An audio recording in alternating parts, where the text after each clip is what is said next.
Start with some Cavs draft stuff after a quick word from FanDuel. Summer sports are in full swing, and whether you're in baseball mode, golf mode, or you're into high-stakes soccer action, FanDuel is the best way to make every game even more exciting. You're already following the action, so why not make it a little more thrilling?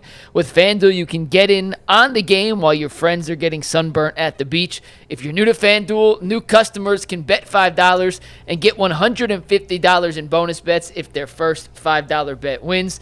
Open the FanDuel app today or visit FanDuel.com/UCSS to get started. Guys, the Cavs did not have a draft pick in the first round of the NBA draft. They did have 2 picks in the second round last night.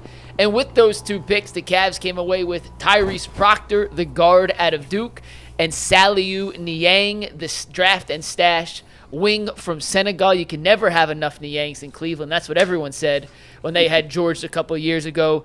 Proctor was a guy who consensusly was mocked higher than 49 for Cleveland, but we had heard in the aftermath of the selection that he may have forced his way to Cleveland because they had a guaranteed roster spot available on the NBA level. Jason, we'll start with you. What do you make of the Cavs' 2 second-round picks here in Tyrese Proctor and Saliou Niang?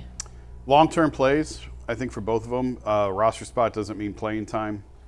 And I think this is a long play to try and start to backfill some of the guys that they could lose. And, I don't expect Sam Merrill to be back next year. And Proctor's a guy who could eventually sort of slide into that spot. He's got some good size to him. I heard Mike DeCourcy on this morning on 92.3 talking about he just needs a little bit more confidence and he needs to have just a little more confidence in his game. So listen, if these guys are ready to play and contribute right away, they'd go in the first round. And the fact that they fall to where they are sort of means they got some development to do, and that's okay. There's nothing wrong with that. We've seen it with Jalen Tyson last year, sort of as a first-round pick. There was no spot for him because the rotation was full. Now he's going to get an opportunity this year. The same thing will probably be true with Tyrese Proctor. He's a guy who I don't know that he's going to get heavy minutes right away next year, but he's a guy that if he develops and stays the course, he could help this team in the future. Yeah. He reminded me of like a taller, better shooter than Craig Porter Jr. He plays real under control. Like he has his nice control to his game. He can shoot threes, 40, I think 41% behind the arc. He's not a super duper athlete. I'm confused that I can't find a real height for this dude. I don't know. People keep saying he's a combo. So, he's 6'4" or 6'6". On the height, he was measured at 6'4" without shoes at the combine. So he was listed at 6'6" on Duke's website. Okay. So he's probably 6'6" with shoes. Same with Niang. I saw 6'4" without shoes. Anywhere from 6'6" to 6'9". Well, he's a little different because he's an overseas international guy. So you can't really The one thing with Proctor, though, the confirmed wingspan measurement for Proctor. This does make a difference. Yeah, absolutely. 6'7.5". Yeah. Okay. So he's long. How tall? It also means he may not be done growing. He's 21, but It's possible. But continue. I just wanted to clarify the height. No, because I was going to ask because I couldn't really find nothing. But the thing I agree with Jason. These are the roles that we're looking at down the line. So, like, say for instance, Sam Merrill, shooter. You want an opportunity. You're probably not going to bring Sam Merrill back. And he's a little bit bigger, maybe more athletic than Sam Merrill. Hopefully he can shoot the same as Sam Merrill, so you replace him. You got Ty Jerome. I don't know what's going on with his deal, how much somebody else is going to offer Ty Jerome. But if they grossly are outbid or overbid for Ty Jerome, they may decide that they're going to go with a youth movement and give somebody else an opportunity at the back of the roster to earn that position. Now, when you're in the second apron, you have to be very judicious in what you're looking at. Like, I think that the thing that I've learned a little bit, and a lot of people has learned, is, we were talking about how the Celtics were going to dismantle their stuff last year and earlier than that. And, Drew Holiday gets traded, Porzingis gets traded, you hear Jaylen Brown's name. So there is some ramifications. So you can't just keep running it back. It don't really work that way, especially if you're not winning championships. So I think he's a dude that you plug in, see what he can do. And for the Cavs, for me, looking at the finances, they're gonna have to find somebody in the back end of their bench, whether it's Porter Jr., Jalen Tyson, Imani Bates, Your this boy. guy. They're going to have to develop two of those guys and plug those guys in and play and figure out what they got, because you can't just keep bringing other people and trading for big name players. You got to find somebody to develop. Yeah, the Cavs have reached a point, and we've been talking about this for 2 years. They've reached a point where if they're going to improve from the team they are today, it's pretty much going to have to be this way. It's going to have to be from guys they've drafted that overachieved. Mike, can we see that graphic again about where everyone had him mocked? Because I want to know what's the consensus as to why he dropped so far. So it's very interesting, and this kind of came out last night. I heard from some people this morning the same thing. He was telling teams, don't draft me. I want to go to Cleveland. Wow. Because Cleveland said no one ever. Because Right. Cleveland had a guaranteed NBA roster spot available. Well, that's smart. It's smart The on his teams part. between 41-ish and 48 only Don't. had two-way G League contract spots. Okay. That's a So smart move. I Tyrese like Proctor that. said, I want to sign a multi-year deal. Now, this is all reported. Danny Cunningham from Locked On Cavs mentioned this last night. I heard the same thing this morning from someone within sounds the Cavs legit. organization. It all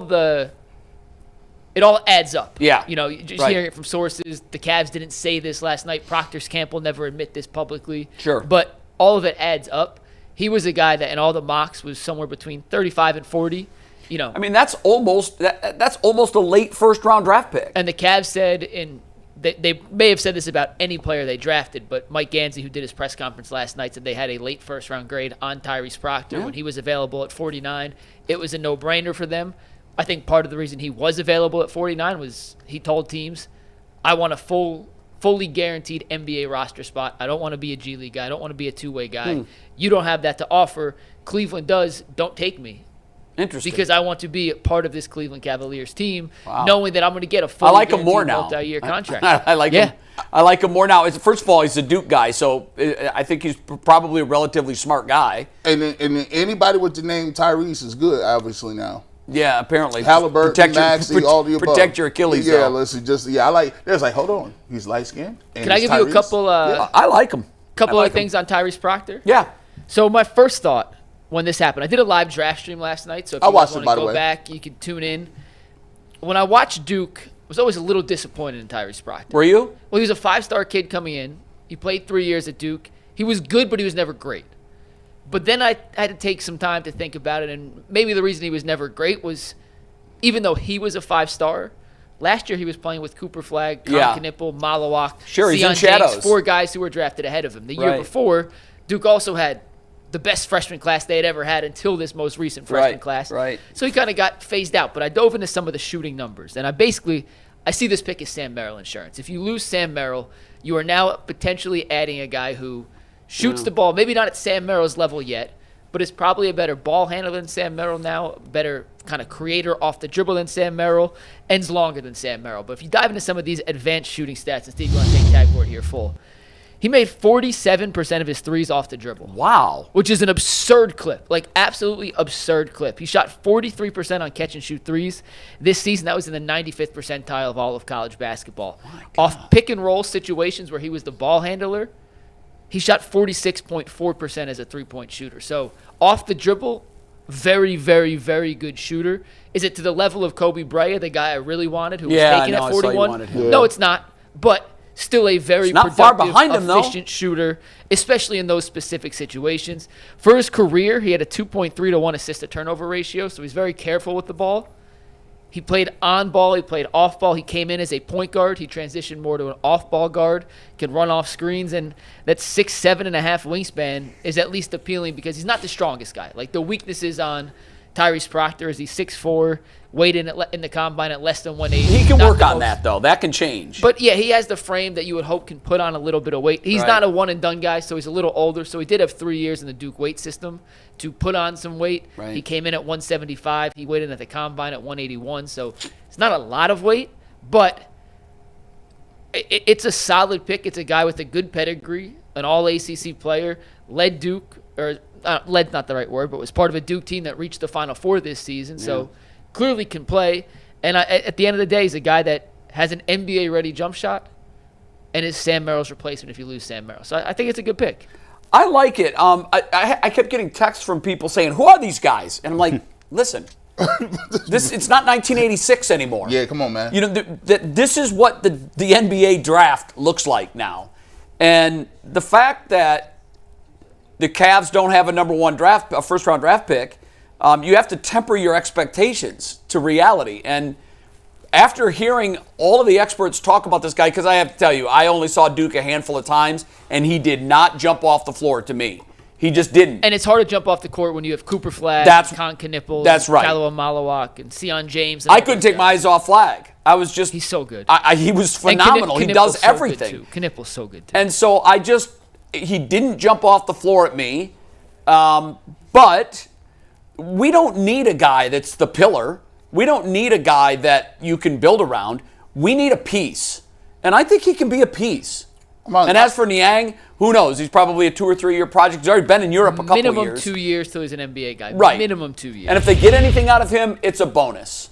Second-round draft picks, especially nearly the last pick in the draft, it is what it is. You know, you can hope that the player develops, and they did their due diligence on him to make sure that he's the kind of guy that's going to put in the work and that he's going to really commit to being a great player. If he does, it's kind of a found asset. It's a bonus. But right now, I'm just pretty much focusing on Proctor. I guess we're going to give grades in the TV show, so I'll hold off on that. I need them to take that Oklahoma City playbook. It just seemed like Oklahoma City, they got one dude, right? And they seem like everybody they got overachieves. All of them. Like if you was to take them off, you'd be like, take this guy off this team and put him somewhere else. I just don't think that they would perform the same. But it seems like everybody they draft, everybody they bring in, free agents, they all play over their head. I just want a couple of these dudes to get them and pay over their head for the Cavs. That's all I want. If they can get it done that way, second round, who knows? But is he going to be in Summer League? Yes. Proctor? Yeah. Oh, absolutely. Yeah, they're hoping Niang will. They didn't rule that out last night. Yeah, no, Niang has a chance to be a Summer League guy. Yeah. Proctor will absolutely be a Summer League guy. He just won't be a G League guy. He'll be on the NBA roster when the Cavs break camp as a secondary Must watch ball. TV. Oh, the Summer League. Must watch. I mean, G. Bush cancels picnics. Well, did you hear what the first game of on Summer League is? They did announce what the first... next week? Where? No, but the first game is going to be Cooper Flag versus Bronny James. Because of course it is. It's must see, Jason. Stop playing, man. We got a When does it start? When does the Summer League start? Middle of July? Middle of I go July out there, 6th, something like that. I go out there. So that's a week away. Yeah. When am I out there? July 10th through the 20th. How do you not know? And you're supposed to have. See, this is how white people get me. Y'all get me like this, man. How do y'all have plans that involve major plane tickets and don't even be on? Oh, that's been me my whole life. They're like, oh yeah, I'm supposed to be going. My wife will ask me the night before I leave for somewhere. She'll say, "What time's your flight?" I'm like, "I don't know." She's like, "What do you mean you don't know?" I said, "I don't know. It was booked a couple weeks ago. I think it's in the afternoon because I'm not too worried about it." Well, can you look? Yeah, like, bro. And I'm like, well, I don't need to know until tomorrow. I'm like, this guy.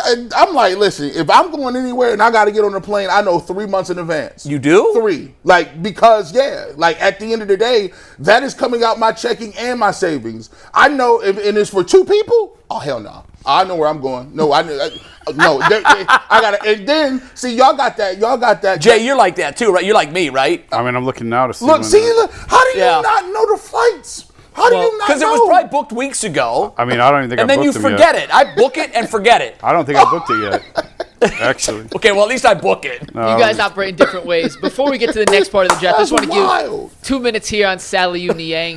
By the way, he was actually the most commonly mocked player to the Cavs at 58. So somewhere there was information going past that the Cavs liked Niang. All right.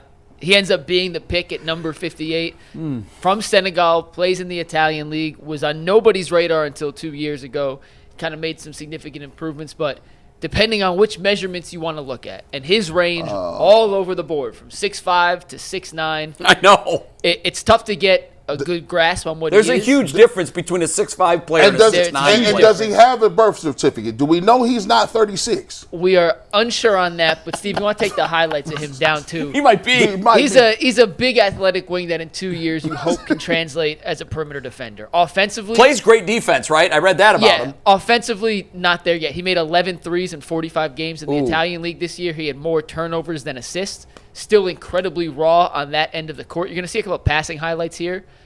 No joke, I don't know how many assists he had, but Sam Vecini of The Athletic said he had more turnovers than assists in the Italian league he played in. 11 threes in 45 games, but he projects as a big, long, athletic potential wing defender down the road for Cleveland. But Mike Gansey said last night, anytime you take a draft and stash guy, they're on different timetables. Sure. They look at Niang's timetable as at least 2 years before he's ready to make the transition over. So, Hey, Mike, I would give not us expect a to see couple Niang. examples of some draft and stash guys that hit. Jetty Osman. Oh, That's a hit. yeah. Well, I mean, for what it is, you have to temper your expectations. But yeah, he contributed. Yeah. And there were a Yeah. lot of people that at the time said, "No, what are they doing? Who is this guy?" He was a high second-round pick. High. But it panned out. But it worked. I mean, the reality is most of the guys taken yesterday are going to play in Europe. They're going to have a nice career in Europe. They're going to make a lot of money for themselves. Yeah. There'll be a few that make it in the NBA. I said before, like, you can find talent easier. Like, two things can be true. You can find talent more in the second round, and undrafted guys carve out careers for themselves. Yet, still, by and large, most of the guys taken yesterday, they're going to hang around the NBA for a year or two. I'll give you, who was the guy? Like, Sir Dominic Pointer was the guy the Cavs they took in the second round. You ever hear Sir Dominic Pointer? No. He was the second round pick of them in like 2015-ish, 14. Whatever happened to him? I think he went to Europe and played a decade in Europe. He might still be playing. Wow. But that's typically the path, is they give it a year or two. They get an offer from somewhere in Israel or They can Turkey make or decent something like money that. overseas. You can make very good money playing So- basketball overseas. And you bounce around a couple of the other leagues over there. You play in the Euro League. And you have a It nice really career for wouldn't be yourself. a bad way to spend your 20s if you think about it. Traveling Europe? Bouncing through Europe, making Hey, cash, playing hoops. There's a lot of guys like dudes that I played basketball with in high school went overseas, and we bet up, and I was like, yeah. So what's this overseas game talk about? Y'all be good. He said, man, all depend on where you at, man. He was like, sometimes you be in these Eastern countries, and then some days you wait for that check and it don't come. And I'm like, what do you mean it don't come? Like, they're like, yeah, bro, you just don't be getting this money from Vladimir. Like, it didn't come through. So there are some This ain't names. the NBA. Yeah, bro. Historically speaking, a lot more, and by I mean a lot more misses than hits. But Jokic was drafted, Yeah. played another year overseas. That's the and greatest came pull in. of all time. That is the greatest pull of all Bojan time. Bogdanovic, who's still playing in the league. That's a great one. He played 3 years overseas before coming over to Three? the NBA after being drafted. Dario Saric played 2 years overseas. Yeah. Then came. He's a decent role player. Yeah. I mean, we're going back 10 years now. It's those three, Jetty Osman and Willie Hernangomez, as the only ones who became. Does Ricky Rubio count?